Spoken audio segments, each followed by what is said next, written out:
प्रिय दर्शकों, नमस्कार। एक बार फिर से उपस्थित हूँ आप सबके सामने विश्लेषण जन्म कुंडली का इस कार्यक्रम के अंतर्गत। आज जो आपके सामने कुंडली लेकर के आया हूँ, ये कुंडली आई है मेरे पास इंदौर मध्य प्रदेश से। शुरू करते हैं आज का कार्यक्रम। कहीं नहीं जाना है, बिल्कुल बन के रहिएगा। और ये जिनकी कुंडली है ये फ़िलहाल अभी रहती बाहर हैं और इन्होंने अपनी कुंडली वहाँ से मुझे भेजी है। मुझ पर विश्वास करके शुरू करते हैं आज का कार्यक्रम। कहीं नहीं जाना है, बिल्कुल बन के रहिएगा। एक जो विषय है वो हमेशा ही जानने वाली होगी आपके लिए कि ज्योतिष के जितने ही उपाय हैं, ज्योतिष के क्षेत्र में आपको जितने ही उपाय दिए जाते हैं, जितने भी उपाय दिए जाते हैं, वो आपके विश्वास पर टिके होते हैं। वो आपके विश्वास पर टिके होते हैं। और दूसरा, उपाय देने वाले पर भी टिक जाते हैं। उपाय देने वाले पर भी टिक जाते हैं। मैंने हर बार ये बात कार्यक्रम में कही है कि ज्योतिष का ज्ञान हो जाना और ज्योतिषी हो जाना दो अलग अलग बातें हैं। ज्ञान सबके पास हो सकता है, लेकिन उस तरीके से अपने जीवन में शुचिता का पालन करना ही व्यक्ति को दैवज्ञ ज्योतिषी बनाता है। आपके अंदर विनम्रता कैसी है, आपके भाव कितने अच्छे हैं और आप मधुर कितने संबंधों को विकसित करने वाले हैं। इतना ही नहीं, आप सामने वाले को कितना अपनेपन से उसको अपने निकट बिठा करके उसकी समस्या को सुन रहे हैं और उसकी समस्या का शास्त्रोक्त कितना समाधान उसे देते हैं। और सिर्फ ऐसा नहीं कि जैसे अक्सर जब लोग मुझे कुंडली मिलान करने के लिए भेजते हैं और जब अपनी कुंडली मिलान करवाते हैं तो मैं उनसे एक बात कहता हूँ। जब मुझे ये बात पता चलती है कि सामने प्रेम विवाह का प्रस्ताव है, ये दोनों पहले से एक दूसरे को जानते हैं और वर्ण दोष हो रहा है, मतलब लड़का क्षत्रिय वर्ण का है, लड़की ब्राह्मण वर्ण की है, तो मैं उन्हें लगभग इस बात को समझाने की कोशिश करता हूँ कि देखो, ये विवाह हो तो सकता है पर इसमें कहीं ना कहीं वर्ण संकरता का दोष लगेगा, और वर्ण संकरता का दोष लग जाता है तो कुंडली को कमज़ोरी हो जाती है, या फिर जातक के जीवन की समस्या कई बार बनी की बनी रहती है। वो आप चाहे कुछ भी कर लें, वो समाप्त नहीं होती है। ये शास्त्र की बात है। तो सिर्फ ग्रहों का ज्ञान होना ही सही नहीं होता है, आपको उसके साथ साथ पुराण और धर्मशास्त्रों का अध्ययन भी साथ साथ निरंतरता से करना चाहिए। तब जाकर के आप किसी को भी एक सही राय दे सकते हैं ताकि उसको उसमें आसानी हो सके। आइए विषय पे लेके आता हूँ। कुंडली इनकी जो बनी है, इंदौर की कुंडली मैंने कहा, और सबसे पहले इनकी कुंडली का पंचांग मैं आपके सामने बता दूँ। तो पंचांग जो बना है, जन्म हुआ है माघ माह में, और जो लोग जन्म होते हैं माघ माह में उनके अंदर थोड़ी सी अनिर्णय की स्थिति भी देखने को मिलती है, और प्रायः उन्हें जीवन में निरंतर कई बार अकेलेपन में भी रहना पड़ता है। इतना ही नहीं, उत्तरायण में जन्मे होने से व्यक्ति का आत्मबल बलवान होता है और वो अकेले चलने की हैसियत वाले भी होते हैं। मतलब उनके पास ऐसी सामर्थ्य है कि वो अकेले चल सकते हैं। चलना पड़ता है या कोई रहता नहीं। उत्तरायण में जितने भी शुभ ग्रह होते हैं वो सब बली हो जाते हैं, और उनके बलवान होने के कारण कुंडली में जो ग्रह के बलवान होने की स्थिति होती है, वो जब बलवान हो जाती है तो कुंडली को जैसे सूर्य, जैसे बुध, जैसे गुरु, जैसे चंद्रमा, ये सब अच्छे होते हैं तो सकारात्मक भाव जीवन के प्रति बना रहता है। शिशिर ऋतु पे शनिदेव का प्रभाव है, और ऐसे लोग थोड़े से दुखी मानसिकता वाले भी होते हैं। मतलब इनमें दुख थोड़ा बहुत होता है, या थोड़े दुखी मानसिकता के साथ वो जीवन में आगे रहते हैं। मंगलवार को जन्मे हैं, इस वजह से कई बार एकाकीपन में जाता है, या कई बार व्यक्ति गलत निर्णय भी करता है, लोगों को पहचानने में चूक होती है, ऐसा भी होता है। मतलब अगर ये हो रहा है तो हमें खुद पे काम करने की आवश्यकता है। शुक्ल पक्ष के पूर्णिमा तिथि ये पूर्णेंदु बनाते हैं, जातक को सुंदर, व्यवस्थित और सोबर बनाते हैं। मतलब यहाँ व्यक्ति चाहे कितना भी ऊपर बढ़ जाए पर फिर भी उसके मन में कोई बैर भाव किसी के प्रति नहीं रहता, और वो किसी के ऊपर आश्रित नहीं रहना चाहता है। शुक्ल पक्ष के पूर्णिमा के चंद्रमा सबके बारे में एक अच्छी राय और अच्छे व्यक्ति की तलाश व्यक्ति को जीवन भर रहती है। शुक्ल पक्ष के पूर्णिमा के चंद्रमा व्यक्ति को दयालु बनाते हैं, परोपकारी बनाते हैं। धन की कमी व्यक्ति के पास कभी नहीं रहती है, उसके पास मोटे धन की आवागमन की स्थिति बनी रहती है, और वो निरंतर चैतन्य बना रहता है, मतलब उसके पास तर्क, ज्ञान, बुद्धि बना है और बहुत अच्छा है। बात होगी आश्लेषा नक्षत्र पे, जिसके देवता सर्प हैं, वासुकी सर्प। तो ओम सर्पेभ्यो नमः इस मंत्र का जप व्यक्ति को करना चाहिए। कुशा की जड़ अपने गले में मंगलवार को या रविवार को धारण करना चाहिए। और सामान्यतया मैंने जो बात कही ओम सर्पेभ्यो नमः इस मंत्र का जप करना है। अगर हो सके तो अपने घर में या किसी शिव जी के मंदिर में तांबे के नाग का दान कर सकते हैं। गाय को दूध या मट्ठा या दही खिला सकते हैं। इसके साथ साथ अगर हो सके तो ब्राह्मण को पूर्णिमा के दिन निश्चित रूप से कुछ अन्न भक्षण कराना चाहिए और धातु का दान करना चाहिए, जैसे चांदी, जैसे पीतल, जैसे तांबा आदि इन चीज़ों का दान कर सकते हैं।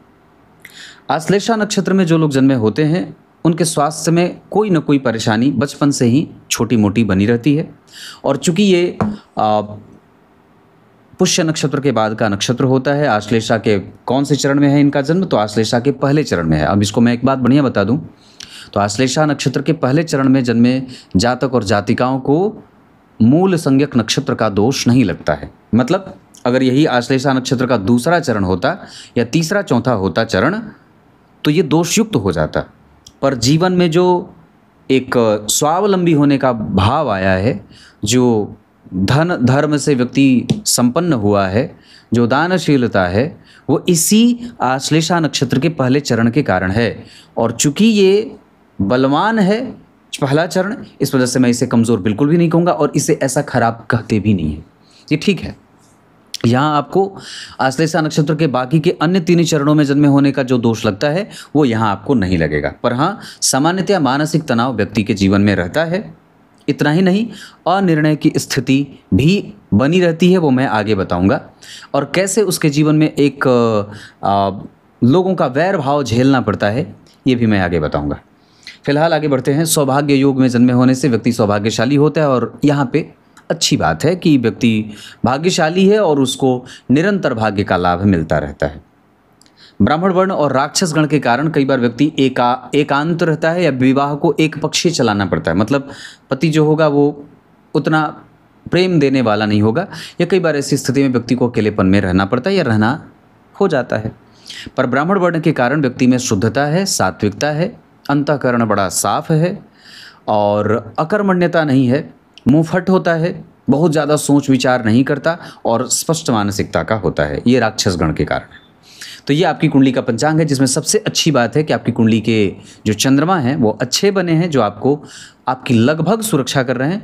और इसमें एक अच्छी बात यह है कि जो चंद्रमा शुभग्रह हो जाते हैं तो शास्त्रकार लिखते हैं आश्रित चंद्रस्य बला बलानी ग्रहा प्रयक्षन्ति शुभाशुभानी, मतलब चंद्रमा पे सारे ग्रहों का बल आश्रित होता है और वो जातक की सुरक्षा करते हैं, उसकी दैनादिक क्रियाओं में मदद करते हैं, उसका इमोशन कंट्रोल करते हैं, उसका निर्णय मजबूत देते हैं। पर इन सब में भी कितनी गहराई है, कितनी अच्छाई है और क्या क्या चीज़ें कमज़ोर हैं वो मैं आगे आपकी कुंडली पे आकर के बताता हूँ। फिलहाल ये आपकी कुंडली का पंचांग है जो कि लगभग मुझे अच्छा लग रहा है और इसमें कोई ऐसी दोष वाली बात नहीं है। क्लियर है? अब आइए आपकी कुंडली में ग्रह कितने कैसे किस नक्षत्र में बैठे हैं इसका विश्लेषण कर देता। अब आपका ध्यान मैं इनकी कुंडली पे मतलब ये बता देता हूँ कि कौन से ग्रह किस राशि में बैठे हैं। वैसे प्रधानतया आप देख ही रहे हैं मेष लग्न की कुंडली बनी है। लग्न का मान जो है वो 0 अंश का है। हमें यहीं पे बात को पकड़नी है कि मैंने अभी कल परसों भी जिनकी कुंडली का अध्ययन किया था उसमें ये बात कही थी कि लग्न का मान इस बात का सूचक होता है या ये बताता है कि व्यक्ति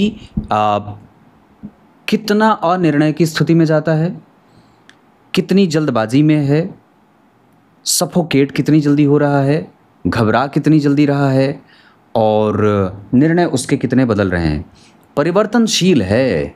क्यों? क्योंकि लग्न का मान 0 अंश का होता है तो प्रवृत्ति को बनाने में दिक्कत होती है, या कई बार उसके जीवन में जो लोग भी आते हैं वो प्रायः जल्दी चले जाते हैं, या ये भी कहेंगे कि वहाँ व्यक्ति के जीवन में जो एक स्थिरता और प्रगाढ़ता होनी चाहिए उसमें कमज़ोरी देखी जाती है। जल्दी जल्दी निर्णय प्राप्त हो इसकी व्यक्ति बड़ी ऐसी जल्दबाजी में रहता है। लग्न में केतु बैठे हैं, जो किसी भी परिस्थिति में व्यक्ति चाहे अपने तरीके से कितना ही क्लियर क्यों ना हो, थोड़ा बहुत संशय दे देते हैं। और लग्न के अधिपति का जन्म कुंडली में नवम भाव में जाना, तो ये बहुत अच्छी बात है। और ज़रा ध्यान से देखें तो वो 7 अंश के बैठे हैं, मूल नक्षत्र के बैठे हैं, केतु से दृष्ट हैं। केतु अश्विनी नक्षत्र में, अश्विनी नक्षत्र मंगल का नक्षत्र है और मंगल केतु के नक्षत्र में। तो ये जो धर्म जीवन में कभी भी आ रहा है, जो लोगों का आदर है, जो भाव है दान पुण्य करने का, अपने इहलोक के साथ साथ परलोक के बारे में, चिंतन के बारे में जब कभी भी व्यक्ति चिंतन करता है तो वो इसी मंगल और केतु के कारण करता है। क्योंकि केतु और मंगल प्रधानतया मित्र होते हैं और दोनों ही व्यक्ति को मानसिक रूप से अनुभवी और सुदृढ़ मानसिकता का बनाते हैं, पर भ्रम भी बना रहता है। चीज़ें स्पष्ट नहीं होती हैं, बहुत देर तक व्यक्ति को इंतज़ार करना पड़ता है, तब जाकर के कोई भी चीज़, कोई भी विषय या कोई भी बीमारी या कोई भी संशय देर से दूर होता है। और यही मंगल यहाँ देखिए कहाँ बैठे हैं, जन्म कुंडली में मिथुन राशि में। मतलब गड़बड़ी तो हो गई, यहाँ मंगल मित्र की राशि में थे और यहाँ वो लग्नेश होकर के मिथुन राशि में बैठ गए। पर एक अच्छी बात है क्या, जो मैं आपको यहीं बता देता हूँ, इस कुंडली को जो सबसे ज़्यादा बल मिला है या जो सबसे अच्छी राजयोग वाली स्थिति बने, या जो भी जीवन में व्यक्ति ने प्राप्त किया है, जो भी अच्छाई मिली है, चाहे जो भी हो, मतलब चाहे वो दाम्पत्य के मामले में हो, चाहे करियर के मामले में हो, चाहे पैतृक संपत्ति के मामले में हो, चाहे माता पिता के सुख के मामले में हो, चाहे विदेश प्रवास को लेकर के हो, चाहे एक बहुत बेहतरीन लग्जरी जो जीवन का है, जो मिला है, वो क्यों मिला है, उसका एकमात्र कारण है। बाकी के अन्य कारण हैं, ऐसा नहीं है, पर फिर भी जो मूल कारण है वो ये है, यहाँ भी 1 नंबर, यहाँ भी 1 नंबर और यहाँ भी 1 नंबर। मतलब व्योमस्तपाताल विलग्न भानाम वदंती नामानि मुनिंद्र जाला तत्कंटकम केंद्र चतुष्टयम च वर्गोत्तमो तत्स्वनवांसकास्तु। वर्गोत्तम लग्न जातक को राजा ही बनाता है। जातिका है तो रानी और जातक है तो राजा। इसमें 1% भी कोई भ्रम वाली स्थिति नहीं होनी चाहिए और ना है, क्योंकि वर्गोत्तम ग्रह आपको, या लग्न, वाराह मिहिर आचार्य ने भी यही बात लिखी और आचार्य वैद्यनाथ ने भी यही बात लिखी कि जन्म कुंडली के केंद्र में अधिक से अधिक ग्रह बैठे हों। तो जरा ध्यान से देखिए, लग्नेश त्रिकोण में और केंद्र में शुक्र बुध सूर्य तीनों, 1/4 गुरु और 1/5 चंद्रमा। तो जन्म कुंडली के 5 ग्रह जो लग्नेश हैं वो भाग्य में बैठ गए, भाग्येश हैं वो केंद्र में आ गए, चंद्रमा चतुर्थ भाव में दिग्बली, सूर्य और बुध दिग्बली, और शुक्र भी जन्म कुंडली में पद प्रतिष्ठा और मतलब अनुशासन के साथ व्यक्ति को आगे बढ़ा देते हैं। दूसरा कि जन्म कुंडली के जितने ग्रह हैं, मतलब नवग्रहों में 1 यहाँ, 2 यहाँ, 3 यहाँ, 4 यहाँ और 1 ये घर, मतलब 5 ही घर में सारे के सारे ग्रह बैठ गए हैं। इसे पाश योग कहते हैं। इस वजह से व्यक्ति कई बार अपने जीवन को चाहे कितना ही स्वतंत्र रहे, पर उसे स्वतंत्रता महसूस नहीं होती है। वो लाख स्वतंत्र होने के बावजूद जकड़ा हुआ सा, बंधा हुआ सा, सीमाओं में उलझा हुआ सा अपने आप को महसूस करता है, और ये मानसिक रूप से उसे बड़ा परेशान करने का एक भाव हो जाता है। यहाँ आपको कई बार आप बिल्कुल ही स्वतंत्र हैं, पर फिर भी छोटा से छोटा और बड़ा से बड़ा निर्णय लेने में भी आपको परेशानी महसूस होती है, और ये इसी के कारण होता है। ऊपर से अगर आप बात करें तो मैंने आश्लेषा नक्षत्र पूर्व में कहा है, और जन्म कुंडली में गुरु राहु के साथ बैठे हैं। दशम भाव के स्वामी अष्टम में आ गए, अष्टमेश जन्म कुंडली के नवम में आ गए, और राहु केंद्र में बैठे हैं सप्तम भाव में, जो कि अच्छे नहीं होते। इस वजह से तो राहु मंगल अष्टमेश होते हैं, नवम में बैठे हैं, और जन्म कुंडली में लाभेश अष्टम में चलेगा। अभी 3 से 4 दिन पहले मैंने अपने मूल चैनल पे इसी विषय पे कार्यक्रम बनाया था कि नवमेश अगर एकादशवें भाव के स्वामी अगर जन्म कुंडली के अष्टम में चले जाएं, या नवम भाव के स्वामी जन्म कुंडली में सूर्य के साथ बैठ जाएं तो बहुत अच्छा होता है। पर अष्टम भाव में लाभेश का बैठना और नवम भाव में अष्टमेश का बैठना, उनके ठीक पीछे शनि का बैठना, उनके ठीक आगे सूर्य बुध शुक्र का बैठ करके अवरोध प्रकट करना, ये कहीं ना कहीं जितने भी जीवन में कष्ट के योग बने हैं वो इसी के कारण बने हैं। तो प्रधानतया मैं एक बार फिर से इसको रिवाइज कर देता हूँ। इस गुरु और राहु के कारण, अष्टमेश के लग्न में नवम भाव में बैठने के कारण, इनके ठीक पीछे शनि के बैठने के कारण, और जन्म कुंडली में इनके ठीक आगे सूर्य बुध और शुक्र के कारण मंगल अवरुद्ध गति को प्राप्त कर रहे हैं। ये तो जो थोड़ी मोड़ी जो प्रभाव की स्थिति बनी है वो इस वजह से बनी है क्योंकि मंगल और केतु आपस में नक्षत्र परिवर्तन कर रहे हैं। अगर ऐसा नहीं होता तो ये बात परेशानी वाली हो जाती। तो मैंने क्या बात कही कि केतु जो मेष राशि में बैठे हैं और मंगल केतु के नक्षत्र में बैठे हैं, और केतु अश्विनी नक्षत्र में बैठे हैं जिनका अपना ही वो नक्षत्र होता है। तो यहाँ केतु लग्न में बैठ करके कई बार आपको बहुत ज़्यादा अनुभवी और सारगर्भित बात करने वाला बना देते हैं, पर कई बार वो चीज़ आपके जीवन में जो अनुभव है, जो एक्सपीरियंस आपने गेन किया है, उसका संपूर्ण लाभ व्यक्ति एक अवस्था में जाने के बाद खो सा जाता है, या कई बार उसके जीवन में ऐसे कृत्य वो कर देता है जिसमें उसे खुद पर ही विश्वास नहीं होता है, ओह मैंने ये किया था, मुझसे ये गलती ऐसे कैसे हो सकती है। जब वो पलट करके पीछे देखता है तो उसने अपने जीवन काल में ऐसे बहुत सारी छोटी बड़ी गलतियां कर रखी हैं जिसका दर्द और दंश उसे इस अवस्था में झेलना पड़ता है, जहां कई बार पैतृक संपत्ति के मसले को लेकर के हो, कई बार माता पिता के संबंधों को लेकर के हो, कई बार कजिन वगैरह के संबंधों को लेकर के हो, बड़े भाई के संबंधों को लेकर के हो। तो इस तरीके का जो कभी व्यक्ति अगर उसके कारण अगर कोई परेशानी महसूस हो रही है तो वो इस केतु के कारण हो रही है, क्योंकि कई बार व्यक्ति पहचानने में दिक्कत दे रहा है, निर्णय में गड़बड़ी कर रहा है, और कई बार अत्यंत आत्मविश्वास के वृद्धि हो जाने के कारण उसे गड़बड़ छाला भी होता रहता है। तो ऐसा है। एक सिद्धांत मैंने और भी बताया था, जो कई बार मैंने बात कही है कि सूर्य, बुध और शुक्र का जो परिक्रमा पथ है वो लगभग एक दूसरे के सन्निकट है। ये बैठना भी तीनों एक ही साथ चाहते हैं, पर जब कभी भी ये एक साथ बैठ जाते हैं तो उसमें विदीर्णता भी ला देते हैं, मतलब कहीं ना कहीं उसमें गड़बड़ी भी हो जाती है। तो भगवान यहाँ पे सूर्य, बुध और शुक्र जब एक साथ बैठेंगे तो कहीं ना कहीं इसमें संशयात्मक स्थिति भी बन जाती है।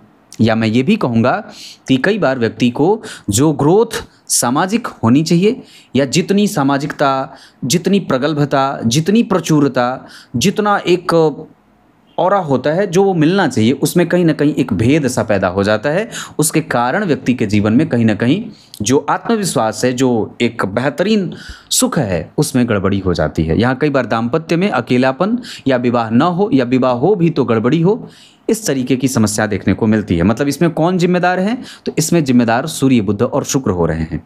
जो परिस्थिति भ्रम में जा रही है उसके पीछे कौन जिम्मेदार है? उसके पीछे केतु। और लग्न में मेष राशि के केतु बैठे हैं तो ये अपने नक्षत्र में बैठे होने के कारण, गुरु से दृष्ट होने के कारण थोड़ी बहुत अच्छाई भी दे रहे हैं, नहीं तो ये और भी ज़्यादा डिप्रेसिव हो जाते। चतुर्थ स्थान आपका बहुत अच्छा बना हुआ है, कर्क राशि में बैठे हैं, अपनी राशि में बैठे हैं। हाँ, पर इसमें गड़बड़ी क्या है मैं इसको भी समझाता हूँ। चंद्रमा के ठीक 7वें घर में आचार्य पाराशर ने लिखा, यह सिद्धांत है, चंद्रमा से ठीक 7वें घर में जो सूर्य होते हैं वो व्यक्ति के जीवन में कई बार ऐसी स्थिति उत्पन्न करा देते हैं जहां व्यक्ति अनिर्णय की स्थिति में जाता है, उसको समझ नहीं आता है कि वो क्या करे। ये पहला हो गया। दूसरा, इस चंद्रमा से 7वें घर में जो शुक्र बैठे होते हैं वो कई बार दाम्पत्य को तोड़ देते हैं। सुंदर दाम्पत्य था, बहुत अच्छा था, बहुत अच्छे अच्छे रिश्ते आए, पर उसमें से व्यक्ति का चयन गड़बड़ हुआ, तो ये दाम्पत्य में खराबी। इस चंद्रमा से 7वें घर में जो बुध बैठे हैं वहाँ भी व्यक्ति को जीवन में कई बार अनिर्णय, दूसरों पर जल्दी विश्वास कर लेना और अपना नुकसान करना। इसके साथ व्यक्ति जब कभी भी कोई मजबूत निर्णय लेने चला है तो उसमें उसको परेशानी हुई है। इतना ही नहीं, व्यक्ति इमोशनल होकर के अपने धन, मन, बुद्धि, चित्त और स्वास्थ्य और अपनी आयु का नुकसान भी किया है। तो ये जो लोगों को पहचान नहीं पाने की स्थिति बनी है वो इसी चंद्रमा और बुध के कारण है। आपका नेचर ना ग्रह बहुत अच्छे तरीके से परिभाषित करवा देते हैं। आप अपने आप को नहीं जानते उतना, जितनी कुंडली में अगर एक अच्छे तरीके से ज्योतिषी आपकी कुंडली पढ़ ले तो ऐसा व्यक्तित्व तो सारा एकदम बिल्कुल क्रिस्टल क्लियर हो जाता है। हाँ, पर अच्छाई क्या रही जीवन में? जो आपको मौका मिला कि हम आगे बढ़ें, यशस्विता का जो गुण रहा, जो आगे बढ़ने का साहस रहा, जो अच्छाई रही, जो सकारात्मक भाव रहा, वो इसी चंद्रमा और गुरु के कारण रहा। पति का सुख कमज़ोर, पति व्यापारिक दृष्टिकोण का, पति लालची, या दाम्पत्य में कमज़ोरी या अकेलेपन का जो भाव रहा, पड़ोसियों के साथ जो अकेलेपन का भाव रहा, वो इसी गुरु और राहु के कारण रहा। जो मिसबिहेव हुआ जीवन में लोगों के द्वारा आपके साथ, वो इस मंगल के कारण रहा। और जो समस्या लंबे समय तक चलती रही और उसका अंत आप ढूंढते रहे पर फिर भी वो अंतिम तक आपको शालती रही, परेशान करती रही, वो इस शनि के कारण था। इस सिद्धांत और भी बता देता हूँ। वृश्चिक राशि रोग की राशि है और मूलतः ये अर्धजलीय राशि है, मतलब जल भी है और पृथ्वी भी है। और इस राशि में कोई भी ग्रह अगर बैठता है तो थोड़ा बहुत रोगजनक स्थिति पैदा करता है। अष्टम भाव के अधिपति जब कभी भी आपके जीवन में एक्टिव होंगे, या एक मंदगामी ग्रह, चूंकि गुरु और शनि मंदगामी ग्रह हैं, तो जब कभी भी ये किसी एक भाव से संबंध बना लेते हैं तो उस भाव की समस्या को बड़ा कर देते हैं। इस अवस्था में कि व्यक्ति की आयु बड़ी है, ये सुख और दुख, तो यहाँ पे दुख होता है, यहाँ पे व्यक्ति को कष्ट होता है, मृत्यु तुल्य कष्ट होता है, तो इस कष्ट को बढ़ा देते हैं। कई बार व्यक्ति की आयु तो लंबी हो जाती है पर एक गंभीर बीमारी भी झेलनी पड़ती है। कई बार उस चिंता में व्यक्ति लगा रहता है कि मेरा बुढ़ापा कैसा बीतेगा, अकेलेपन में चला जाता है, डिप्रेसिव हो जाता है, अलग अलग अलग अलग अलग सा रहना पड़ता है, एकाकीपन और भयंकर एकाकीपन। उसमें नौकर चाकर का सुख ना मिले, पड़ोसियों का सुख कमज़ोर मिले, जिस पे आप विश्वास करते हैं कई बार वही आपको धोखा दे जाता है, और जो इस दशा काल में आप सोचते हैं कि ये हो जाएगा और जैसे ही आप उस परिणाम के बारे में चिंतन करने लगते हैं वो परिणाम आपसे दूर चला जाता है। ये सब बातें देखने को मिलती है। कई बार आपको कम पैसों पर मेहनत करना पड़ता है, आपसे समझौता कराएंगे लोग और अपनी मनमर्जी से आपसे काम करवाएंगे, जबकि होना उल्टा चाहिए। तो ये जो नुकसान होता है वो इसी शनि के कारण है, क्योंकि वो रोग जनित राशि में बैठे हैं। अगर वात से संबंधित समस्या है तो इस शनि के कारण है, समस्या लंबी चल रही है तो इस शनि के कारण है, जो भविष्य को लेकर के डर पैदा होता है वो इस शनि के कारण पैदा होता है। जितना सुख उनका मिलना चाहिए था, जो लाभ आपके जीवन में प्रकट होना चाहिए था, अगर वो नहीं मिला तो वो इसके ठीक पीछे गुरु और राहु के कारण है। जो व्यापारिक संबंध रहा पति के साथ, जो एक वैश्य वाला व्यवहार रहा, वो इस गुरु और राहु के कारण था। जो आपका मन पवित्र रहा, जो आप विश्वास करते थे लोगों पे, वो इस चंद्रमा के कारण रहा। तो ये आपकी लग्न कुंडली में बैठे ग्रह हैं। मैं यहाँ पे छोटा सा आपको ये बता देता हूँ, केतु 11 अंश के, लग्न 0 अंश का, इस वजह से यहाँ पे बहुत ही बाल्यावस्था का या मृत्यु प्राप्त करने वाला लग्न है, जिसमें व्यक्ति को स्वास्थ्य पे, आयु पे कई बार घर्षण देखने को मिलता है, कई बार समस्या होती है, मतलब इसे ठीक नहीं करते हैं। चंद्रमा 19 अंश के बैठे हैं, गुरु 8 अंश के बैठे हैं, राहु 11 अंश के बैठे हैं और शनि 29 अंश के बैठे हैं।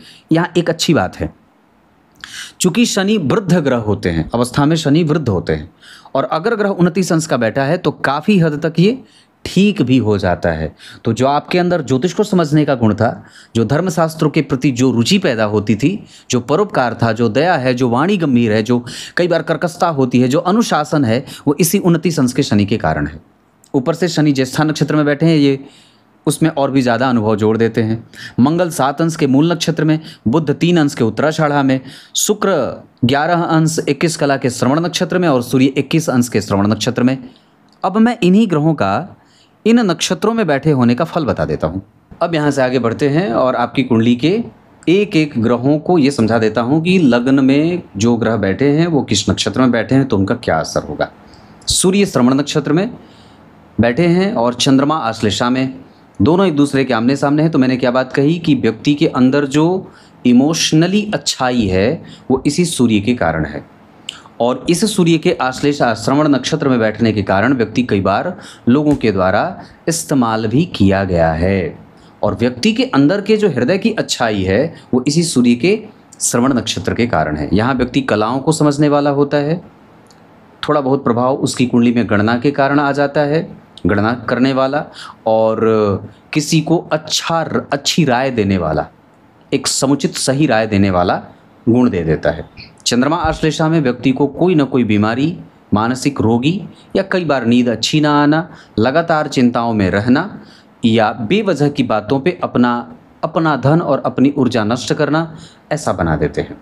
मंगल देव मूल नक्षत्र के बैठे हैं, अगर केतु से दृष्ट नहीं होते तो ये बात गड़बड़ होती, लेकिन यहाँ व्यक्ति के अंदर जो लोगों के प्रति अपनापन का भाव है, दूसरों के प्रति धर्म का जो दान करना, पुण्य करना, परोपकार करना, धार्मिकता है, अपने धर्म का पालन करना है, अपने कर्तव्य का पथ समझना है, वो इसी मंगल के मूल नक्षत्र के कारण आता है। तो व्यक्ति ने जितने भी धर्म और दान किए हैं वो इसी मंगल के मूल नक्षत्र के कारण किए हैं। बुधदेव आपकी कुंडली में 3 अंश के बैठे हैं उत्तराषाढ़ा नक्षत्र में, और इस आधार पर अगर सूर्य वहाँ नहीं बैठे होते तो ये जो विद्वता है, ये जो तर्क है, ये जो अनुभव है, ये जो पॉजिटिवनेस आता है वो नहीं होता। और इस वजह से कि बुध आपकी कुंडली में बहुत अच्छी स्थिति में है, दृश्य क्षेत्र में सूर्य और बुध व्यक्ति को पदस्थ अधिकारी बनाते हैं, पद पे काम करने वाला बनाते हैं। कई बार बैठ करके भी व्यक्ति को बुधदेव भोजन दिला देते हैं, बहुत ज़्यादा भागदौड़ नहीं करती। कई बार आपको पैतृक संपत्ति इतना मिल जाता है कि आप उसी के सहारे जीवन बिता लेते हैं। तो ये बुधदेव उत्तराषाढ़ा नक्षत्र के हैं। उसके बाद देवगुरु बृहस्पति आपकी कुंडली में स्वाति नक्षत्र में राहु के संग बैठे हैं, जो कभी कभी संशयात्मक प्रवृत्ति, दिनचर्या में गड़बड़ी, वात से संबंधित समस्या, दाम्पत्य में परेशानी, एकाकीपन, अकेलेपन में ले जाना और कई बार जो एक सामाजिक सुख, पारिवारिक सुख होना चाहिए वो व्यक्ति को नहीं मिलता, किसी दूसरे के ऊपर आश्रित होना पड़ता है, या कई बार धन कमाने के लिए व्यक्ति दूसरों को मतलब दूसरों के ऊपर रहे या फिर उससे इच्छा करे, या ऐसा उसके जीवन में कई बार परिस्थिति बन जाए कि वो देगा तब मेरा काम चलेगा, जैसे भाई दें, बहन दें, माता जी दें, पिताजी दें, ऐसा वाला भाव हो जाता है, जहाँ व्यक्ति की दिनचर्या या व्यक्ति का जो डेली खर्च है वो किसी के ऊपर आश्रित हो जाता है, ऐसा भी है। तो ये गुरु के कारण है, और वो क्यों है? क्योंकि स्वाति नक्षत्र में बैठे हैं, जहाँ व्यक्ति की डिपेंडेंसी किसी के ऊपर है, उसको अपनी संपत्ति के लिए भी कई बार लड़ना पड़ता है। हालांकि यहाँ गुरु के कारण एक अच्छी बात यहाँ ये बनेगी कि ये गुरु आपको ये प्रदर्शित कर रहे हैं कि व्यक्ति ने पूर्व जन्म में बहुत अच्छे कृत्य किए थे, इस वजह से उसका खानदान निराला है, उसके अच्छे खानदान में उसके जन्म हुए हैं, उसका प्रारब्ध अच्छा है, और साथ ही साथ उसने पूर्व जन्म में अच्छे कर्म किए हैं, और इस जन्म में भी वो अच्छे कर्म कर रहा है और आगे भी करता रहेगा, क्योंकि गुरु का प्रभाव लगभग ऐसा है। जो चरित्र चिंतन है वो इस गुरु और सूर्य के कारण है, जो कृतज्ञता है वो इस गुरु और बुध के कारण है। तो ऐसी चीज़ें मिल रही।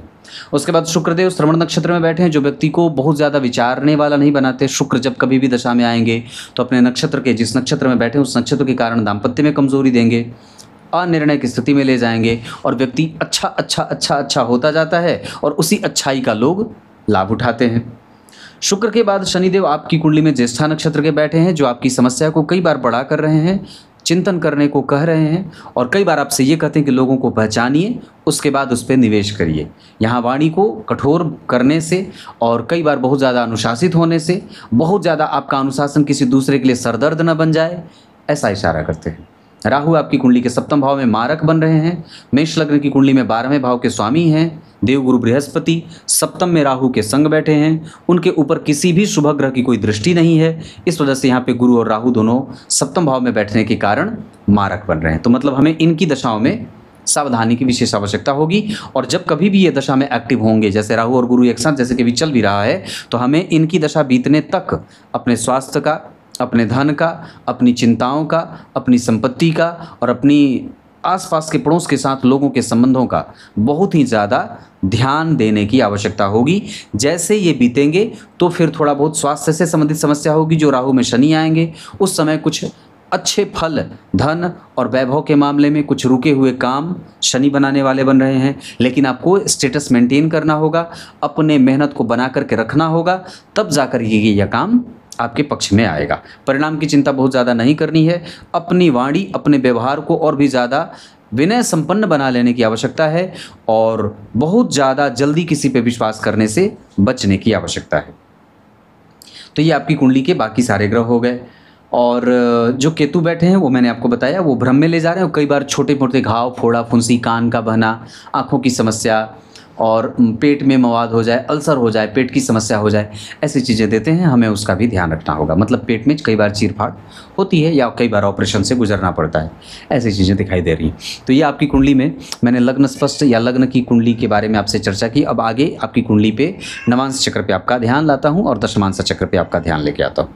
अब आपका ध्यान मैं नवमांसा और दशमांसा चक्र पे लेके आता हूँ। सबसे पहले तो ये वर्गोत्तम लग्न की कुंडली है, इस वजह से किसी भी तरीके से कमज़ोरी वाली कोई बात नहीं है।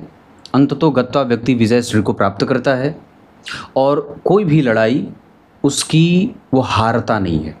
मेष लग्न की कुंडली छुप कर वार करना भी जानती है और प्रकट वार करना भी जानती है। शोर मचाने वाले ये लोग नहीं होते। कर्क राशि है, मंगल और चंद्रमा एक दूसरे से छठे आठवें के संबंध में है, लेकिन चंद्रमा के ऊपर मंगल की दृष्टि भी है। इस वजह से ये कुंडली प्रबुद्ध कुंडली है, कोई ऐसे कमज़ोर कुंडली नहीं है जो व्यक्ति को हरा दे। नवमांश चक्र में जो शनि शुक्र बैठे हैं वो धन भाव के स्वामी होकर के बैठे हैं, ये भी अच्छी बात है। बुध जन्म कुंडली में तृतीय होकर के बैठे हैं। राहु के साथ तीसरे भाव का बैठना या तीसरे भाव के स्वामी का राहु के साथ बैठना, ये कम्युनिकेशन में कई बार थोड़ी बहुत कमज़ोरी देते हैं। हालांकि ये जो स्थिति बनी है ये विवाह को बचाने वाली और बहुत अच्छी बात है। मतलब यहाँ पे गुरु और चंद्रमा एक विवाह को स्थिरता या किसी भी तरीके से व्यक्ति के जीवन में सुख देने वाले बन रहे हैं। सूर्य और केतु बाहर से देखने पे सब अच्छा, पर अंदर ही अंदर एक सिलन का भाव आता है। मंगल सामने वाले को ऐसा बना देते हैं कि व्यक्ति विवाह बचाने में बिल्कुल भी विश्वास नहीं करता या कोशिश भी नहीं करता है या ढूल मूल रवैया रखता है, मतलब स्पाउस के बारे में मैं ये बोल रहा हूँ। गुरु चंद्रमा का बैठना और बुध राहु का बैठना, 12वें भाव में शनि का बैठना, ये वैवाहिक सुख में कमजोरी देता है। जरा ध्यान से देखेंगे तो शनि बैठे हैं और इस भाव के अधिपति गुरु के ऊपर मंगल की दृष्टि है और केतु की भी दृष्टि है। तो 12वें भाव पे कहीं ना कहीं शनि, 12वें भाव के अधिपति पे मंगल और केतु का प्रभाव हो गया। उसके बाद शुक्र द्वितीय और सप्तम भाव के स्वामी होकर के बैठे हैं और सूर्य बुध और शुक्र बैठे हैं, जहां बुध भी राहु के संपर्क में, सूर्य भी केतु के संपर्क में और शुक्र भी शुक्र के ऊपर पीछे शनि का प्रभाव है। इस वजह से कहीं ना कहीं वैवाहिक सुख में थोड़ी बहुत निरस्ता का भाव देते हैं। और दशमांसा चक्र में ये जो सूर्य और शनि बैठे हैं ये अनुशासन देते हैं। यहाँ गुरु अगर बैठे हैं शुक्र के साथ तो व्यक्ति के करियर को बहुत ऊंचाई पे लेके जाते हैं, जहाँ व्यक्ति प्रोफेशनली बहुत स्ट्रांग रहता है। एकादशवें भाव में मंगल का बैठना लग्नेश होकर के इच्छा की पूर्ति कराते हैं, यश मान और प्रतिष्ठा के व्यक्ति को सुख मिलते रहते हैं। बुध यहाँ तृतीय भाव के स्वामी होकर के सूर्य और शुक्र के संपर्क, शनि के संपर्क में है। इस वजह से तकनीकी जानकारी, अत्याधुनिक विषयों को जानना, व्यापारिक नेचर वाला होना, अपने लाभ और हानि को समझना, ये सारे जो गुण होते हैं वो व्यक्ति में होते हैं और अंततोगत्वा व्यक्ति अपने कारोबार से सफल होता है। और निश्चित रूप से राहु में शनि, राहु में शनि के बाद राहु में बुध, राहु में शुक्र, राहु में सूर्य चंद्रमा, ये सब लगभग आपकी कुंडली में आपके दशाओं के, आपके ये ग्रह आपकी दशा में आपके अनुकूल ही परिणाम देने वाले बन रहे हैं। इस दौरान आपको रात्रि के काल में, मतलब सूर्यास्त के बाद सरसों का तेल हो जाए, तिल तेल हो जाए, काला तिल हो जाए, काली उड़द हो जाए, कंबल हो जाए, छींटदार कपड़े हो जाए, काली गाय हो जाए, या क्या बोलते हैं कि लाजवर्त हो जाए, इन सभी चीज़ों का दान करना चाहिए। दही वगैरह का भी दान कर सकते हैं। आप तांबे के पात्र में या मिट्टी के पात्र में, कांसे के पात्र में काला तिल भी दान कर सकते हैं। इससे ग्रह जनित दोष समाप्त होंगे। बहुत ज़्यादा परेशानी होने पर त्रिपिंडी श्राद्ध आदि की भी सहायता ली जा सकती है, क्योंकि दशम स्थान पे सूर्य बुध शुक्र का प्रभाव है, नवम भाव के अधिपति गुरु राहु के संपर्क में हैं और जन्म कुंडली में अष्टम भाव में शनि है। इस कारण से कई बार परेशानी भी देखने को मिलती है। दशमांसा चक्र में लग्न में उच्च के सूर्य के साथ नीच के शनि का बैठा होना नीच भंग राजयोग करता है और गुरु और शुक्र का बैठना दशमांसा चक्र को बहुत बलवान बनाता है। अष्टक वर्ग के बारे में अगर मैं चिंतन कर दूं तो अष्टक वर्ग के आधार पर व्यक्तित्व को और भी ज़्यादा गंभीर बनाने की आवश्यकता, उम्र के आधार पर उसमें और गंभीरता की आवश्यकता महसूस होती है। निर्णय लेने से पहले सावधानी बरतें, किसी पे जल्दी विश्वास न करें और धर्म का सदैव पाला पकड़े रखें। वाणी आपकी बहुत अच्छी है, उसे और भी ज़्यादा ठीक किया जा सकता है। मैं ऐसा तो नहीं कहूँगा, पर हाँ वो जैसी है वो बहुत अच्छी है। पैतृक संपत्ति काफ़ी ज़्यादा है, उसको त्यागने की आवश्यकता बिल्कुल नहीं है। उसके लिए आप जितना जुझारूपन की प्रवृत्ति रखेंगे उतने ही मजबूती के साथ वो आपको निश्चित रूप से राहु में शनि का अंतर आपको देने वाला बन सकता है। हमें अपने कम्युनिकेशन को ऐसे ही बरकरार रखना है, निद्रा अच्छी लेनी है, शांत रखना है खुद को, भगवान के नामों का जप लगातार करते रहें, दान पुण्य पूजा पाठ जीवन में बना रहे। जो निरंतर भगवान के नामों का स्मरण करता है उसको तो ग्रंथ भी पढ़ना नहीं पड़ता है। और जितनी देर तक आप भगवान का नाम जपते हैं उतनी देर तक आप मोक्ष में ही रहते हैं। जितनी बार आप भगवान का नाम अपनी जिह्वा से प्रकट करते हैं उतनी बार आपकी जिह्वा यशोदा और कौशल्या हो जाती है, मतलब उतनी बार आप भगवान को जन्म देते हैं। क्लियर है? जितनी बार आप भगवान का नाम जपते हैं उतनी देर तक भगवान ठाकुर जी आपके जीवन में अच्छी अच्छी लीलाएं करते हैं और उसका प्रभाव आपके जीवन में देखने को मिलता है। यश मान पद प्रतिष्ठा संतान आदि ठीक है इस कुंडली में, पर अकेलापन रहेगा। नौकरी और व्यापार, नौकरी ज़्यादा अच्छी, व्यापार साइड में 100% कर सकते हैं। गुरु तुला राशि के बैठे हैं, इस वजह से आयु बहुत अच्छी है। केंद्रांश संख्याम त्रिगुणाम विधाय, लग्नेश जन्म कुंडली में द्विस्वाभाविक राशि में और अष्टमेश भी द्विस्वाभाविक राशि में, तो व्यक्ति लगभग मध्यम आयु से ज़्यादा की आयु प्राप्त कर लेता है और अकाल मृत्यु का शिकार नहीं होता है। आयु अच्छी है, मृत्यु कष्टपूर्ण न हो, इस वजह से अपने जीवन में सत्कर्म करते रहें। पूर्व जन्म में भी व्यक्ति ने धर्म किया था, इस जन्म में भी व्यक्ति धर्म करने ही आया है। साथ ही साथ जो करियर का प्रभाव जितना मजबूत होना चाहिए था उतना नहीं है, उसमें थोड़ी बहुत असंतोष की स्थिति दिखाई दे रही है। जितनी आपने मेहनत की है उतना आपको प्राप्त नहीं हुआ है। आप ऋण में नहीं मरेंगे, पर हाँ सामान्यतया व्यापार से आप अपने जीवन के आगे के मार्गों को तय कर सकते हैं। व्यापार आपका अच्छा चलता रहेगा। आसपास आपके लोगों के संबंध आपको अच्छे विकसित करने होंगे। बहुत ज़्यादा अनुशासन कष्ट भी दे सकता है। आश्लेषा नक्षत्र में दान करना अच्छा होगा। अंक 2 और 4 बहुत अच्छे हैं, मतलब 2 तारीख, 13 तारीख और यही 22 तारीख जिसके अंक 4 आए। इसके साथ साथ आपकी कुंडली में राहु में शनि अच्छे निर्णय देंगे, राहु में केतु, राहु में सूर्य, शुक्र, चंद्रमा, मंगल, ये सब अच्छा परिणाम देंगे। मार्केश इस कुंडली के लिए रहेंगे राहु में शनि में जब कभी केतु का अंतर चलेगा तो थोड़ा स्वास्थ्य ध्यान देना होगा। राहु में मंगल में शनि, ये भी कष्ट देने वाले बन सकते हैं। मतलब राहु में शनि में ये जो मंगल और बुध हैं ये थोड़ा सावधान रहना होगा। इतनी सारी चीज़ें हैं। एक लाजवर्त धारण करना चाहिए जितनी जल्दी हो सके। गीता जी के 18वें अध्याय का पाठ नित्य प्रति करना चाहिए। श्रवण, अश्विनी, पुष्य, उत्तराषाढ़ा, मृगशिरा और रेवती किसी भी कार्य को करने के लिए अच्छे रहेंगे। तब तक के लिए बहुत बहुत नमस्कार।